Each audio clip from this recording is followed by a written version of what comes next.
Anak kaya lah, berak kemis. Korang tengok lah ni, ha, penuh satu balang ni. Coklat Lexus yang tengah hit sekarang, viral sekarang ni, ha. Ramai orang duk mencari korang tengok ni. Ha, coklat dia, bungkusan dia gold-gold emas macam ni, Lexus. Dekat dalam dia, lembut dia korang, ha, dengan rasa coklatnya. Ha, bentuk bola macam ni. Tengok. Kat dalam dia, dalam dia.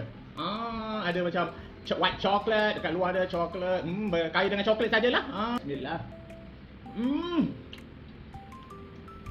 Lama dah mencari coklat Lexus ni, ha. Aku hidangkan di hari raya nanti, ha. Alang-alang kan. Rasa dia begitu pekat dengan coklat. Manis ni cukup. Wah. Ini tak boleh berhenti korang. Sedapnya amat.